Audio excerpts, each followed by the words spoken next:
জিলিপি দুই ধরনের হয়, খামেরি জিলিপি আর ইনস্ট্যান্ট জিলিপি। আজকে বানাবো ইনস্ট্যান্ট জিলিপি। আজকে তো রথ, আর রথের দিনে বাড়িতে বানানো জিলিপি ছোটোবেলার রথের মেলার কথা মনে করিয়ে দেয়। তাহলে চলুন মনে করা যায় আর বানানোও তাই।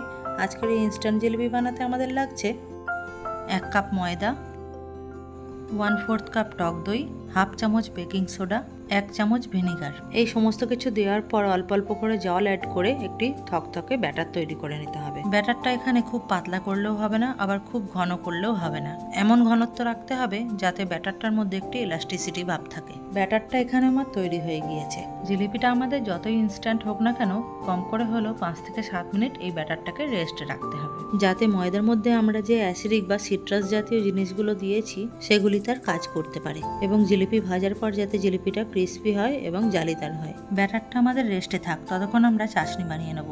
এখানে আমি চাশনি বানানোর জন্য 1 কাপ চিনি নিয়েছি, এর মধ্যে দিয়ে দেবো হাফ কাপ জল। এবার এর মধ্যে দিয়ে দেবো 1 চামচ লেবুর রস এবং আগে থেকে ভিজিয়ে রাখা কেশর। এখানে কেশরের বদলে আপনারা ফুড কালারও ব্যবহার করতে পারেন। চাশনিটা আমাদের খুব বেশিক্ষণ জাল করতে লাগবে না, ফুটে ওঠার পর ঘড়ি ধরে আরও 2 মিনিট ফুটিয়ে নিলেই তৈরি হয়ে যাবে চাশনি। চাশনিটা নামিয়ে রেখে আমরা জিলিপি ভাজার জন্য তেল গরম হতে দিয়ে দেবো লো ফ্লেমে।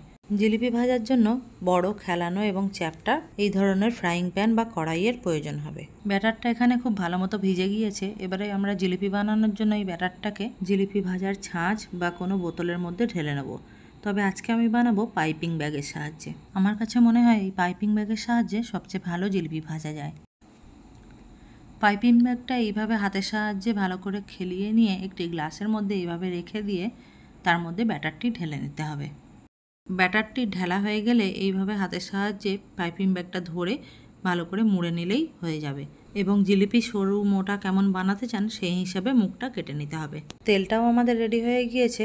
এবারে আমরা জিলিপিগুলো ভেজে ফেলবো। জিলিপিগুলো তেলে দেওয়ার সময় ঝটপট হাত চালিয়ে দিতে হবে, যেমনটা আমি দিচ্ছি। তবে এর জন্য একটু প্র্যাকটিসের দরকার। আপনি যদি প্রথম বানিয়ে থাকেন তাহলে আপনার 1-2 বার নষ্ট হতেও পারে। তবে নষ্ট হলে শেপটাই নষ্ট হবে, টেস্টে কোনো হেরফের হবে না। সেগুলোও চাশনিতে ভিজিয়ে অনায়াসেই খেয়ে ফেলা যায়, আর বাড়িতে তো আমরা নিজেরাই সবাই খাই। জিলিপি ভাজার জন্য তেলের টেম্পারেচারটা খুবই জরুরি। তার জন্য গ্যাসের ফ্লেমটা আমাদের লো টু মিডিয়ামে থাকতে হবে। যে জিলিপিগুলো হয়ে যাবে সেগুলো আমরা এক এক করে উঠাতে থাকবো, আর গরম গরম অবস্থাতেই চাশনিতে দিতে থাকবো। এইভাবে সমস্ত জিলিপিগুলি আমি ভেজে নেব। জিলিপিগুলি ভেজে তুলে চাশনিতে দেওয়ার সময় খেয়াল রাখতে হবে জিলিপিটাও যেন গরম অবস্থায় থাকে আর চাশনিটাও যেন গরম থাকে, তবে এর মধ্যে রস টানবে। চাশনিটা যদি ঠান্ডা হয়ে যায় তাহলে একবার গরম করে নিতে হবে। জিলিপিগুলি ভেজে এক এক করে চাশনির মধ্যে দিতে থাকবো, আর আগের ব্যাচের জিলিপি যেগুলো আগে দিয়ে ভেজানো আছে চাশনিতে সেগুলি তুলে নেব।